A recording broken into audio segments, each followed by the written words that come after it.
The opening scene takes place in the year 1944 amidst the Second World War. Two fighter pilots, Hank Marlowe from the United States and Gunpei Ikari from Japan, land on a South Pacific island via parachutes. As soon as they land, they begin to shoot at each other. When they run out of bullets, Hank makes a run and Gunpei begins pursuing him. Soon, they reach a cliff where they engage in close combat. However, their fight is soon disrupted by the sudden appearance of a giant ape. What's up, you little dildos? The scene then cuts to 1973, and we are introduced to the head of the U.S. governmental organization Monarch, named Bill Randa, and a geologist named Houston Brooks, who arrive at Senator Willis's office. The two propose their plan of exploring the newly discovered Skull Island in search of prehistoric creatures. When Willis hesitates, Bill explains that the 1954 nuclear tests weren't tests, but instead they were trying to destroy something there, hinting at an unusual ecosystem. Despite this, Willis doesn't appear to be keen on the idea and starts walking away. However, Bill and Houston follow him, emphasizing the island's potential value and the need to prevent other nations from taking the lead. When they talk about the Soviet Union, Senator Willis finally grants them permission. "If we don't do it, someone else will," is the most tragic bit of logic the human species has ever created. Bill is then given the task to assemble a U.S. Army unit under Lieutenant Colonel Preston Packard's command. Afterwards, Bill and Houston travel to Saigon to hire a former British Special Air Service captain named James Conrad as their tracker for this mission. They meet him at a local bar and provide a brief overview of their mission along with a monetary offer. Hearing this, James demands more money, pointing out the life-threatening dangers that involve rain, heat, mud, giant monkeys maybe, I don't know, but probably maybe, disease-carrying flies, and more. The two agree to fulfill his demands as there's no one better for this position than James. Next, Bill also hires an anti-war photographer named Mason Weaver. With everyone on board, the ship sails towards its destination. On their way, a NASA official named Victor Neves explains that the Kong Skull Island is surrounded by a perpetual storm system, which is why it is secluded from the external world. He hopes they can go through it with the help of Preston's military helicopters. Additionally, Victor introduces the assembled team to Bill, Houston, and another scientist named San Lin. Continuing the briefing, a military serviceman named Jack Chapman informs them that the persistent storm will disrupt their communication, which might cause them to separate. As a result, he sets a meetup location on the island's northern tip with the intention of regrouping there within 3 days. Boy, we're sure meeting a lot of characters. I wonder if some of them will die. As they approach the island, they notice a huge storm with black clouds, which they have to pass through. Despite this extreme weather, the team opts to push forward. So everyone boards the helicopters and sets off. The situation gets intense as they enter the storm, causing the helicopters to experience dangerous turbulence. But fortunately, they pass through it and reach the island, which appears to be absolutely stunning. Shortly after, the soldiers start dropping seismic explosives in order to map out the island and prove Houston's hollow Earth theory. It's not hollow, you idiots.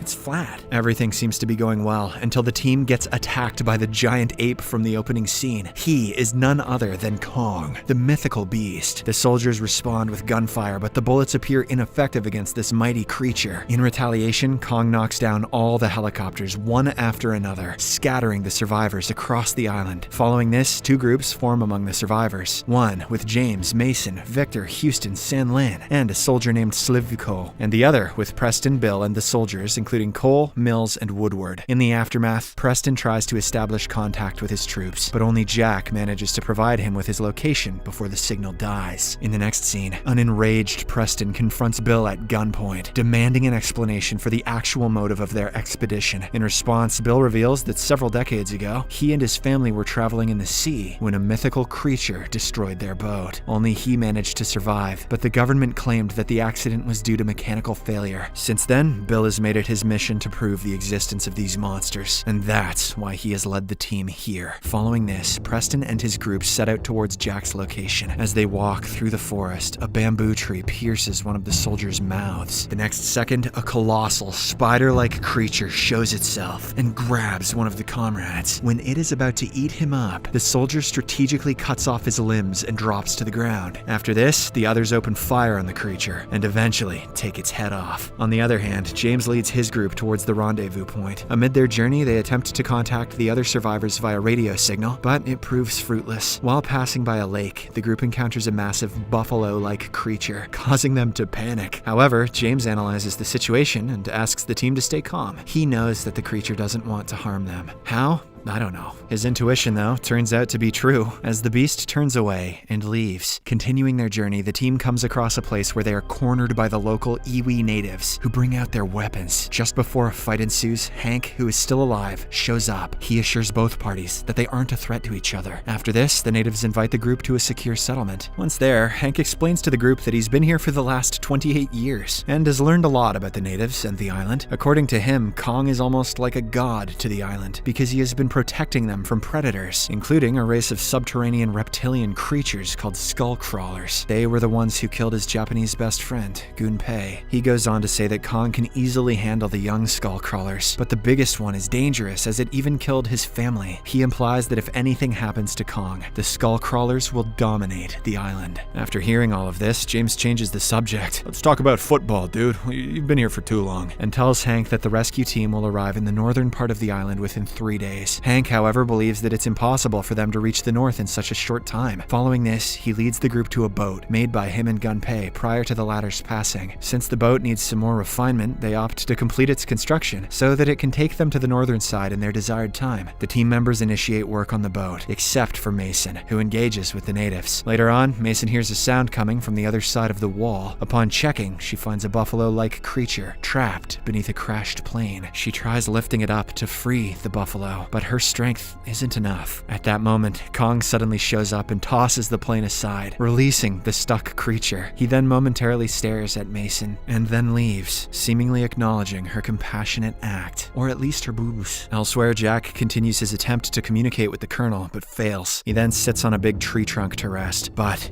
it moves, revealing that it's no tree, but a creature. Startled, Jack opens fire, forcing the creature to retreat. Unfortunately, the sound of the gunshots attracts a skull crawler, who finishes him off brutally. As night descends, Jamie's group continues their efforts on the boat. Amidst this, Mason tries to click some pictures of northern light, but her flashlight seems to be damaged. When James sees her struggling, he offers her his lighter, a memento from his father. He carried it in his ass for 10 years. By the following morning, the boat is finally ready to go. Hank retrieves Gunpei's sword from his grave, bids farewell to the natives, and they all ride down the river. While sailing, Hank opens up to the group about his family, expressing his dream to reunite with them. A short while later, they regain their radio signal and are able to hear Preston's voice. They ask the Colonel to shoot a flare gun, pinpointing their location. Spotting the flare's illumination, the group steers their boat towards the source excitedly. However, their happiness is short-lived when Victor is suddenly taken away and torn apart by a horde of carnivorous birds. The sight is heartbreaking, but despite this, the group decides to continue their journey toward the remaining team members. After a while, they get off the boat and walk into the woods where they regroup with Preston. With this reunion, James proposes that everyone board the boat to leave for the northern side. However, the Colonel refuses and insists on searching for Jack on the west side. Hank rejects the idea because the west side is where the skull crawlers live, but the Colonel says the west side is where Tupac lives. But James reluctantly agrees, saying he was brought here as a tracker. He puts forward one condition though, that they have to return back before nightfall. In the next scene, Hank leads the group into a forbidden zone, which is a former battleground between Kong's ancestors and the skull crawlers. Despite Hank's objection, Preston orders them to cross it. As they move through, a sudden onslaught from a skull crawler compels them to take cover behind the giant bones. The skull crawler comes near those bones and vomits a skull with Jack's tag on it. Once the area grows silent, the group ventures forward, believing that the creature has departed. However, their assumption is proven wrong when it returns and eats Bill up. In retaliation, the group unleashes a barrage of gunfire, but the bullets are incapable of causing much damage to the formidable creature. As a result, the soldiers use machine guns and flamethrowers against it. To make the situation even worse, they're also attacked by a wave of carnivorous birds. In the midst of this commotion, Slivko is hit by the skull crawler, causing the toxic gas canisters in his possession to detonate. Hank, after killing several birds, passes the sword to James, who then goes to rescue Slivko, taking out all the birds on his way. He manages to get Slivko, but the skull crawler shows up in front of them just when it appears that they're going to be killed. Mason throws James's lighter inside the creature, blowing it up. In the aftermath, Preston still urges them to continue their search. In response, James brings out Jack's tag, disclosing that